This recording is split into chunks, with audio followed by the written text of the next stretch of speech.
Gente, vamos dar início rapidamente aqui ao último painel. O último painel sempre fica aquele não vale last but not least. O problema é que sempre dá uma esvaziada no final, né? Ainda assim, temos um bom quórum para esse painel de biomassa. Eu vou dar primeiro a palavra ao Giovanni, porque ele tem uma restrição de horário, precisa pegar o voo de volta para o Rio. E queria agradecer aqui o Antônio Simões Rodrigues, diretor de energia da Raíssen, que substituiu o Luiz Henrique Guimarães, que teve de se ausentar. Ele errou de período, hein? Ele esteve aqui no período da manhã, não pôde estar no período da tarde. Um aviso prosaico aqui. Uma pessoa de nome Fernanda Cristina Clariano perdeu o RG no toalete feminino. Bom, é seu. Muito bom. Giovanni, você pode dar início à biomassa. Bom, mais uma vez, obrigado pela oportunidade da EPE se fazer representar no evento. Estão escutando? Eu falo um pouquinho. Acho que está ligado. Está ligado, está ligado. Então, mais uma vez, agradecendo a oportunidade. Eu não preciso falar novamente sobre a EPE, embora eu queira falar um pouco, não sei se a definição está clara aqui para vocês, mas rapidamente, dando um exemplo prático do que eu chamei de redução de assimetria de informação. Isso é uma base de dados georreferenciada que a gente tem para energia e que a gente disponibiliza gratuitamente no site da EPE. Então, nesse slide, eu marquei as opções de plantas de biocombustíveis. É possível, clicando em cada uma, é possível fazer zoom in, zoom out, e pegando as informações específicas de cada planta. Aí eu peguei justamente aqui para fazer uma brincadeira com o Luiz Henrique, uma planta da Raíssen. Dei um zoom ainda maior para ver se conseguia ver o Luiz Henrique aqui na janela, numa visita ou andando aqui pelo... não foi possível, mas só brincadeiras à parte, só para mostrar que é uma ferramenta extremamente útil. Eu sobrepus as camadas das plantas, da localização das plantas com linhas de transmissão existentes. É possível botar com linhas de transmissão planejadas. A gente tem tido um feedback de empresas, empreendedores, desenvolvedores de mercado sobre a enorme utilidade que essa ferramenta tem trazido, justamente que ela baixa o custo de tomada de decisão, de custo de transação, para fazer avaliação de microlocalização de empreendimentos energéticos.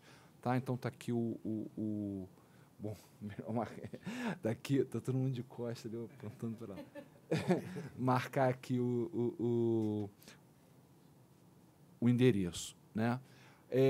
Uma outra coisa interessante que a gente fez recentemente foi a disponibilização de uma base também georreferenciada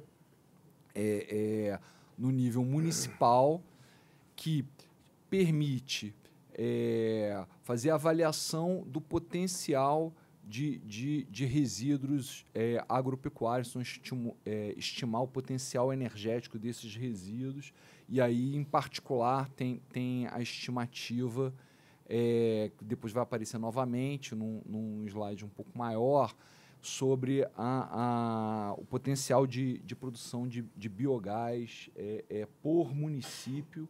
Então, é um potencial técnico, mas por município, o que, novamente, a ideia é disponibilizar informações para motivar os empreendedores e desenvolvedores de fazerem e estruturarem seus negócios. Bom, já mostrei esse slide de manhã aqui só para reforçar mais uma vez, né, a participação importante, né, dos derivados da cana e de outras biomassas. Tem uma parte aqui de outras renováveis, como lixívia e o próprio biogás, que também fazem parte total. Se a gente não colocar, por exemplo, as mais tradicionais, como lenha e carvão, a gente vai falar aí de algo um pouco superior a 20%, ampliando também aqui, mantendo mais ou menos essa ordem no futuro e reforçando aquilo que já foi dito pela manhã, que o Brasil tem uma matriz energética primária extremamente renovável, né? A elétrica também, mas a primária, de uma forma mais geral, também a gente vê aqui uma projeção de chegar a 48% em 2029, enquanto o mundo, a estimativa para 2030 é 18%.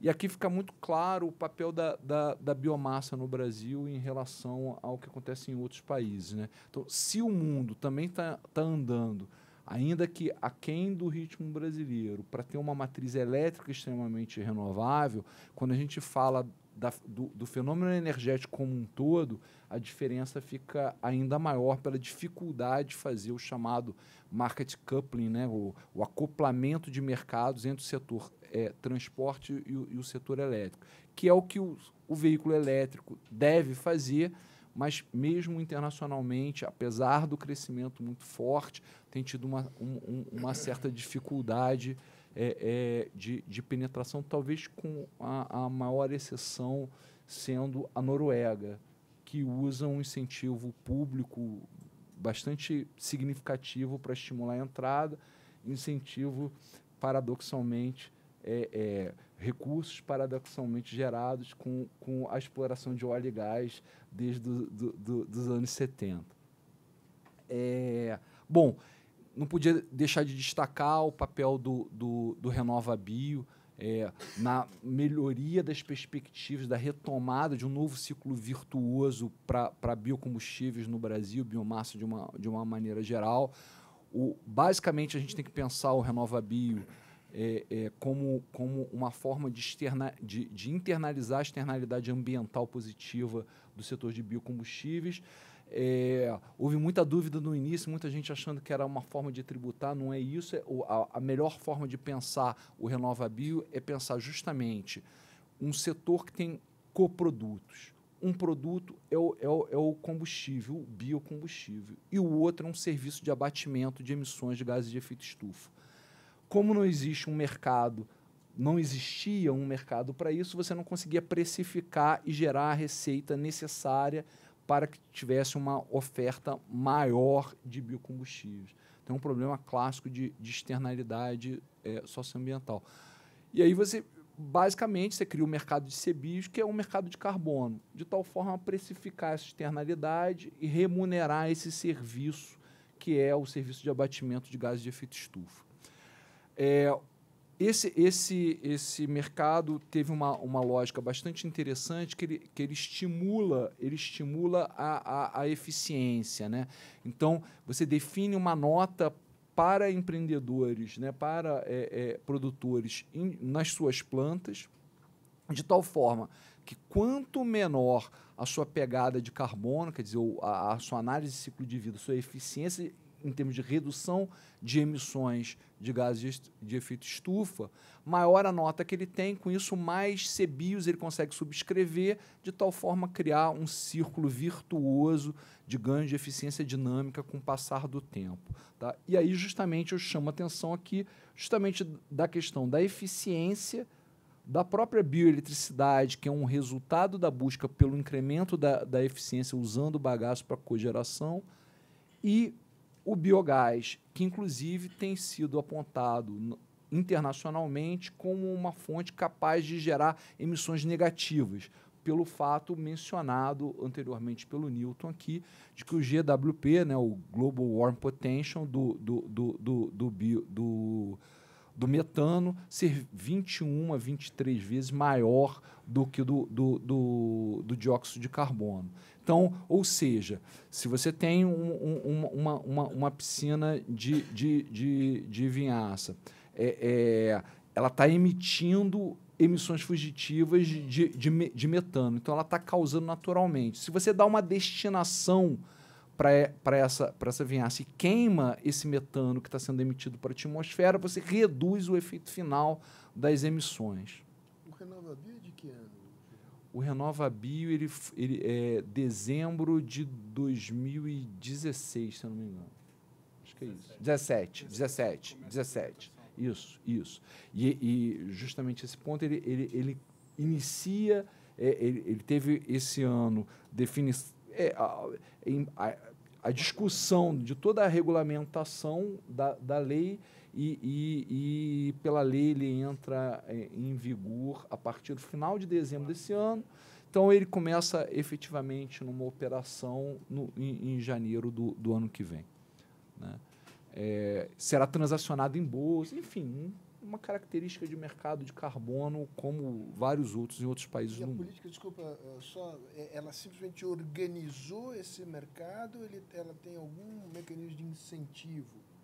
Não, de novo, a lógica é definir uma meta de descarbonização da matriz de combustíveis e a forma de você financiar isso é criar um mercado para justamente valorar e remunerar aqueles empreendedores que geram serviço de abatimento de emissões. Então, quando um consumidor usa um biocombustível, ele está abatendo emissão em relação a um consumidor que está utilizando combustível fóssil. Esse benefício associado a esse serviço de abatimento, ele não era remunerado porque não existia um mercado, era uma externalidade. Quando você cria um mercado de carbono, o que você faz é justamente criar uma forma, né, organizada de precificar essa externalidade, valorar esse atributo. E aí isso retorna com uma renda compensatória para esse produtor, de tal forma que ele consiga financiar de forma mais adequada a sua produção, remunerar os seus custos de uma forma mais adequada. Bom, eu tenho uma sessão aqui de apresentação de números mais específicos, mas dado a limitação de tempo, eu vou acelerar, a apresentação vai ficar disponível. O importante é o seguinte, dado a estruturação do RenovaBio, a expectativa que se tem é da retomada de uma série de produções de ciclo de investimentos também, tanto no setor de etanol, que eu estou mostrando agora, crescendo aí em torno, um pouco menos, né, ou um pouco mais, dependendo do ponto que se compara, cerca aí de 50% de crescimento no horizonte, em torno disso, né, dependendo da base. Então, isso...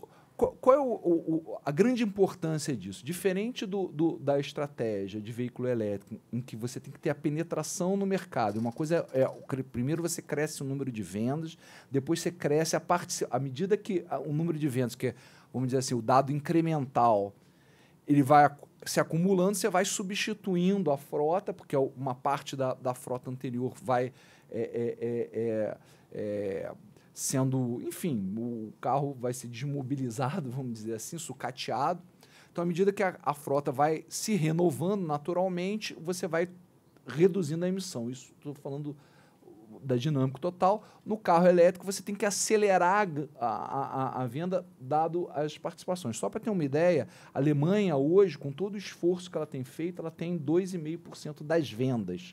Ela tem 83 mil veículos elétricos, a bateria, contra uma frota de 43 milhões de veículos. Então, é preciso acelerar para que o efeito seja sentido no momento mais importante, que é o curto prazo.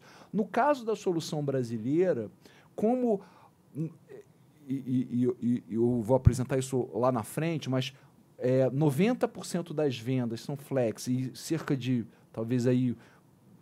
uns 60%, 70% da frota já é flex no Brasil, o efeito do RenovaBio é imediato, porque basta mudar o preço relativo, né, dos combustíveis que a frota já está preparada para utilizar aquele combustível. E ainda assim tem as inovações já mencionadas. Bom, o biodiesel ainda é um processo mandatório, mas pode ser também beneficiado na lógica do RenovaBio, e a mesma coisa no bioquerosene de aviação. Quer dizer, a aviação tem uma grande dificuldade de eletrificação, como eu mencionei anteriormente, e de abater emissões. Então, existe, inclusive, um esquema internacional, que é o CORSIA, para abater emissões definidos pela ICAO. Então, um programa internacional com vários países signatários, o Brasil é signatário, para tentar justamente abater as emissões. É claro que no horizonte de 2030 o efeito ainda é muito pequeno, mas o que a gente tem projetado mais para frente é lá para 2050 chegar a 10%, porque ainda é muito caro e esse é um dos processos que está sendo desenvolvido e que pode ser um ponto importante para uma biorefinaria no Brasil. Quer dizer, você passar a produzir vários biocombustíveis e não só aqueles que você já produz hoje, e isso tem efeitos na competitividade do biocombustível. A mesma coisa para o biogás, que tem um potencial enorme, como já mencionado anteriormente, e, além disso, tem a possibilidade de ter emissões negativas associadas. Esse é justamente o potencial energético que eu mencionei para resíduos agropecuários, e é a base que eu mencionei, o Sinergia, e aí tem as informações por município e o potencial. Aqui a gente vê o potencial total de biometano, potencial aqui é técnico ainda, de aqui 7 bilhões de metros cúbicos de metano distribuído ao longo do território nacional. Então, mais do que um competidor com o gás natural fóssil, à medida que a gente ainda tem uma malha de infraestrutura de transporte muito limitada e concentrada no litoral, o biogás ele pode ser justamente um catalisador da interiorização do uso de combustíveis gasíferos no território. E, mais importante, isso é aproveitando uma disponibilidade energética local e que tem, inclusive, impactos significativos não só do ponto de vista de geração de emprego, mas até de equacionamento de problemas de financiamento de municípios, dado que isso tem uma relação extremamente próxima com a lógica de tratamento de água, esgoto e de resíduos sólidos. Então, só para ter uma ideia, a gente poderia ter um modelo de negócios onde, a partir de uma energia com uma matéria-prima disponível localmente, fazer um arranjo de negócios de tal forma que você diminuísse tanto a conta da própria prefeitura, do ponto de vista de utilizar esse biogás ou já purificado biometano em caminhões ou em ônibus, baixando o custo das tarifas locais, quanto a própria geração elétrica distribuída também para iluminação pública e prédios públicos, aumentando o autofinanciamento da municipalidade. Bom, rapidamente, até porque eu acho que o meu tempo aqui já foi, já foi. Então, só para concluir... Você teria mais 2 minutos. Quer dizer, com uma canjinha aqui. Tá 2 bom. minutos com canjinha. Então, vou voltar aquele módulo do Jockey de manhã, falar mais rápido aqui. Bom, então o que acontece? O RenovaBio é uma medida, né, uma política nacional alinhada aos acordos internacionais que o Brasil tem se envolvido, particularmente importante para o atingimento das metas do Acordo de Paris. Eu não vou explorar isso aqui porque eu já mencionei que é justamente que a frota flex é um ativo para o Brasil. E o híbrido flex lançado no Brasil é um ativo não só para o Brasil, para entrar no processo de inovação tecnológica, como é um ativo para o mundo, né? E ao mesmo tempo, vale a pena lembrar o porquê que por exemplo, a EPE tem um certo, vamos dizer assim, não chamaria de conservadorismo, mas de realismo em relação ao ritmo de entrada de veículos elétricos a bateria no Brasil. A diferença de preço ainda é muito alta. Então, são carros bem acima ainda de R$100 mil, e o market share hoje de veículos vendidos leves no Brasil acima de R$80 mil é 6%, acima de 100 mil é 4%. Então, unidades, você está falando, não valor, unidades. Não, estou falando o seguinte, que o número de unidades vendidas, 6% só 6% é acima de 80 mil e só 4% é acima de 100 mil. Então, assim, eu não preciso falar muito, é só mostrar aqui a figurinha, a gente já entende o que a gente está falando. Obviamente, tem a questão do custo de manutenção do veículo ser menor, mas ainda assim é preciso criar um modelo de negócios e tem dilemas importantes, porque esse efeito da manutenção vai ser tão maior quanto mais você rodar o carro. Mas quanto mais você rodar o carro, mais rápido você deteriora a sua bateria. E cada bateria é $10.000. Então, a gente não está falando de uma brincadeira simples. Então, se você acelerar o uso, faz sentido para quem comprou primeiro, mas depois você pode... na hora de vender, o valor residual vai ser menor, porque você vai ter que descontar do preço de revenda do veículo $10.000 para trocar a bateria. Tem modelos de negócio sendo criados com comodato de bateria e tudo mais, mas ainda não tem uma solução definitiva para isso aí. Então, o Brasil tem uma oportunidade de aproveitar justamente os veículos híbridos e os veículos flex. Quer dizer, primeiro, os veículos flex e aumento de eficiência nesses veículos, no curto prazo, com uma sinergia muito grande com o RenovaBio. Já está nesse processo, com um médio prazo sendo uma penetração maior, né, pensando assim, a hibridização da frota, sobretudo para veículos de nível de valor de venda mais elevados, compatíveis com a renda brasileira, e indo para o híbrido flex, novamente potencializando ainda mais, porque até essa inovação, os híbridos eram, quando eles usavam combustível, eles usavam ou gasolina ou diesel, não usavam etanol. Então, isso é uma inovação brasileira.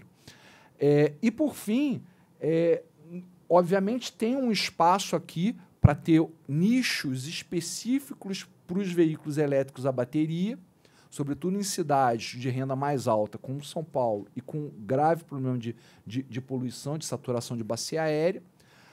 E, no longo prazo, a visão que a gente tem na EPE é que o veículo a bateria, ele coloca uma série, se não forem desenvolvidas outras formas de bateria, ele coloca uma série de desafios do ponto de vista de geopolítica de energia. Então, não é à toa que, por exemplo, o Japão tem investido fortemente em hidrogênio. Por quê? Porque aí você pode fazer hidrogênio de diferentes fontes. E aí a questão da geopolítica de energia, de você ficar submetido a países onde você tem a concentração da produção de elementos de bateria, ele é mitigado, esse risco é mitigado. Então, alguns países vão apostar no hidrogênio. E o Brasil já desenvolveu também uma tecnologia, tem inclusive um spin-off da Unicamp, que é a Hytron, que desenvolveu microreatores para a partir de você continua colocando etanol, por exemplo, no tanque do veículo e você converte para hidrogênio no próprio veículo. Isso corta a necessidade de investimento em infraestrutura, de transformar a infraestrutura. Então, a gente um pouco tem apostado nessa visão na EPE. É claro que, como eu já mencionei, tem nichos importantes para a eletromobilidade, mesmo a bateria, mas tem desafios também. Por exemplo, na frota cativa, no caso do Uber, o Cabify, o 99, são veículos que dirigem muito tempo. Por outro lado, eles vão ter que parar para recarregar. Se for recarregar num carregador rápido, isso tem um custo maior, né? O custo do carregador rápido é maior. E veículos pesados também nessas cidades com alta poluição atmosférica, particularmente a Ambev resolveu em São Paulo converter para vários dos seus caminhões para elétricos. Tem também vários esforços de frotas cativas e de ônibus também, veículos elétricos. A gente, na EPE, até desenvolveu uma ferramenta para facilitar a avaliação. Agora, a estrada à frente ela é um desafio grande ainda, reconhecido pelos próprios montadores. Bom, para terminar, então acho que o ponto mais importante, acho que eu pulei um aqui, não. O ponto mais importante é frisar que o potencial da biomassa vai depender muito da velocidade da transição e do ritmo de eletrificação. Se a eletrificação e a eletromobilidade se mostrarem competitivas mais rapidamente, obviamente a biomassa vai ter que mudar seu papel mais para a geração elétrica e embarcando. Do contrário, ela tem ainda um papel importante no mercado, no setor de transporte. Principal recomendação é que as políticas públicas no Brasil elas devem focar em ciência, tecnologia e inovação, nos nichos específicos onde fazem sentido o aproveitamento e que sejam compatíveis com a renda do brasileiro, e as chamadas políticas sem arrependimento, que é a integração de car sharing com veículos leves eletrificados, com metrô, com ônibus elétricos, enfim, coisas que atendam de forma mais eficientemente as populações. E, sobretudo, evitar o lock-in tecnológico, o trancamento tecnológico em rotas específicas, para que, eu acho que... entrou aqui, eu tinha posto na ordem inversa, para que a gente não tenha uma situação que aconteceu, por exemplo, em telecomunicações, na área de imagem, né? Todo mundo achava que o Blu-ray substituiria o DVD e ele sofreu um leapfrogging, né?